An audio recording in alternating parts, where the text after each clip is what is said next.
Welcome back, learners. Picture this: you're rushing to school in the morning, you leave your house, walk along the road, and finally arrive at your classroom. Have you ever stopped to think about how physics can describe every step of that journey? And how do scientists turn everyday movement into numbers, equations, and prediction? How can we determine how far an object has moved, how fast it is traveling, or whether it is speeding up or slowing down? In this lesson, we'll uncover the answers by exploring three important quantities in physics: displacement, velocity, and acceleration. These concepts allows us to analyze motion mathematically and help engineers design safer vehicles, athletes improve performance, and scientists explore the universe. So get ready, STEM students. Let's begin our journey into the fascinating world of one-dimensional linear motion. But let's first look at our learning objective for today's lesson. In physics, motion occurs whenever an object changes its position over time. Whether a walking student, moving car, or a falling object. Motion can be described using measurable quantities such as distance, displacement, velocity, and acceleration. One-dimensional linear motion means that an object moves only along a straight path. We only need one coordinate or axis, usually the x-axis, to describe its position. One-dimensional linear motion examples: elevator moving up or down, train moving on a straight track, and runner sprinting on a straight plane. Position tells us where an object is located. To describe position, we need a reference point. For example, if a student is 10 meters east of the school gate, that distance and direction describe the student's position. Distance is one of the simplest way to describe motion.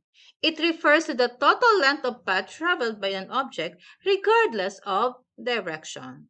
Since distance only tells us how much ground has been covered, it is classified as scalar quantity.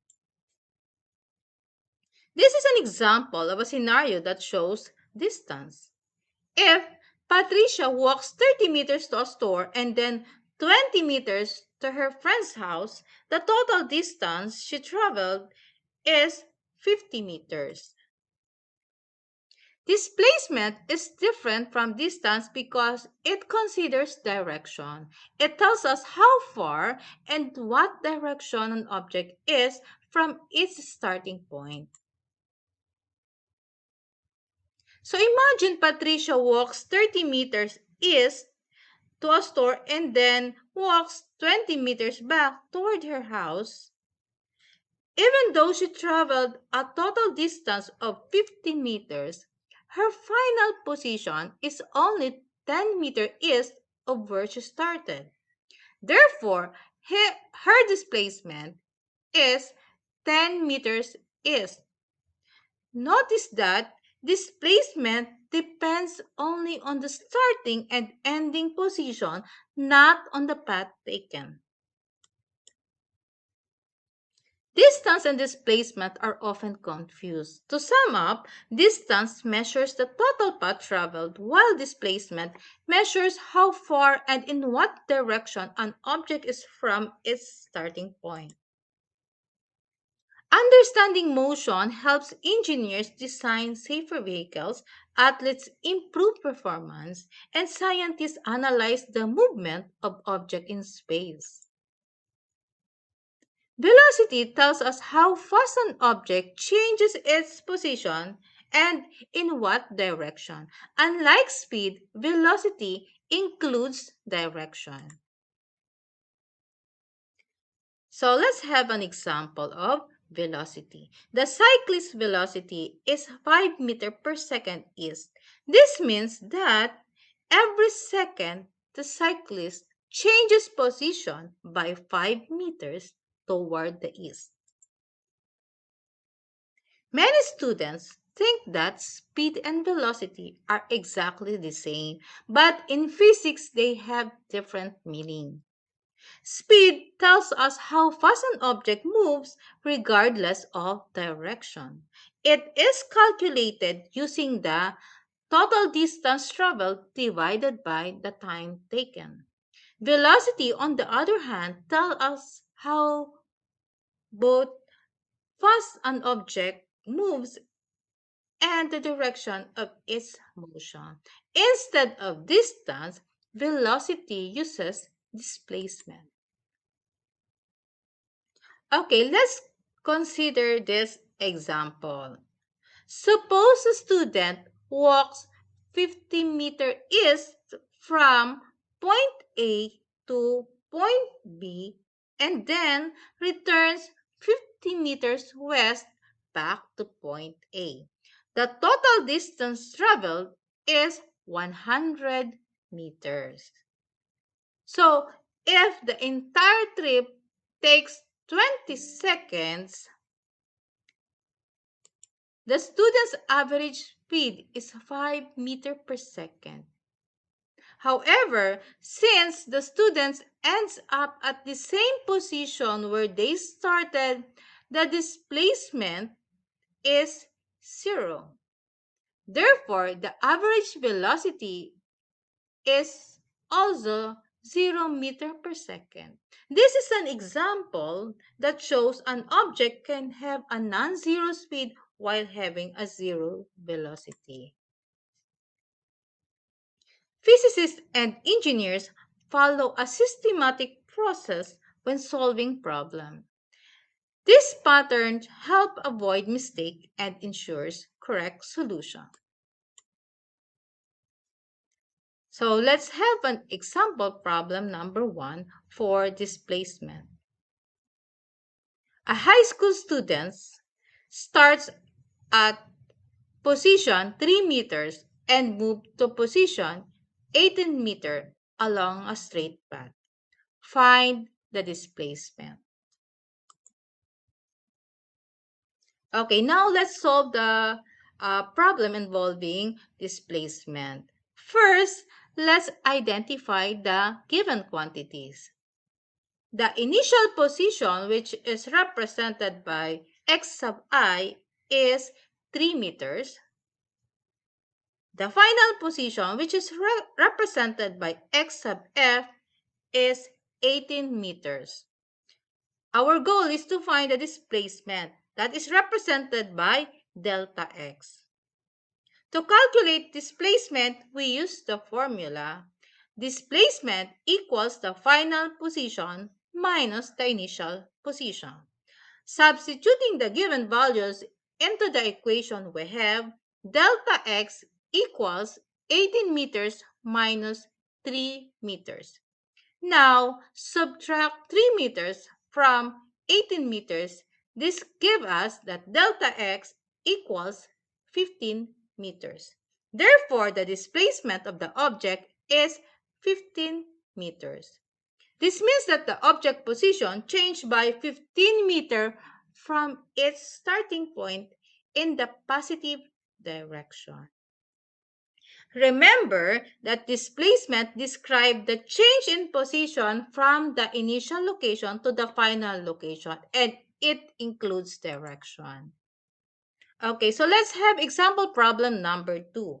A runner covers a displacement of 120 meters in 15 seconds. Find the velocity. Okay, this time we're going to solve problem involving velocity. First, let's identify the given quantities. The displacement represented by delta x is 120 meter. The time interval, which is represented by delta t, is 15 seconds, our goal is to find the velocity represented by the symbol v. To calculate velocity, we use the formula velocity equals displacement divided by time. Substituting the given values into the formula, we have v equals 120 meters divided by 15 seconds. Next, divide 120 by 15. This gives us v equals 8 meter per second. Therefore, the velocity of the object is 8 meter per second. This means that the object changes its position by 8 meters every second in a specific direction. Remember, velocity is a vector quantity, so it's described not only how fast an object moves, but also the direction of its motion. Okay, so let us now proceed with the last example problem. Problem number 3. A motorcycle increases its velocity from 10 meter per second to 25 meter per second in 5 seconds. Find the acceleration. Okay, first let's identify the given quantities. The initial velocity or v sub I is 10 meter per second. The final velocity or v sub f is 25 meter per second. The time taken, which is represented by letter T, is 5 seconds. Our goal is to find the acceleration represented by the symbol A. To solve for acceleration, we use the formula. Acceleration equals the final velocity minus the initial velocity divided by time. Substituting the given values into formula, we have A equals 25 minus 10 divided by 5. Next, subtract 10 from 5, from 25. This gives us 15. Now, divide 15 by 5. The result is 3 meter per second squared. Therefore, the acceleration of the motorcycle is 3 meter per second squared. This means that every second, the motorcycle's vehicle increases by 3 meter per second. In other words, the motorcycle is speeding up at a constant rate of 3 meter per second squared. So before we end our lesson, so let us review the important terms we encountered in our study of one-dimensional motion. Okay, motion refers to the change in position of an object over time. Position describes an object's location relative to a reference point. And distance is the total path traveled, while displacement is the straight line change in position and includes direction. So we also learned that velocity measures how quickly displacement changes over time, while acceleration measures how quickly velocity changes. Remember that distance and time are scalar quantity because they only have magnitude, whereas displacement, velocity, and acceleration are vector quantities because they have both magnitude and direction. So mastering these terminologies will help you understand and solve more advanced physics problems in the succeeding lessons. Don't forget to take note of the summary of formulas discussed in this video lesson. So that's it for today. Thank you so much and God bless.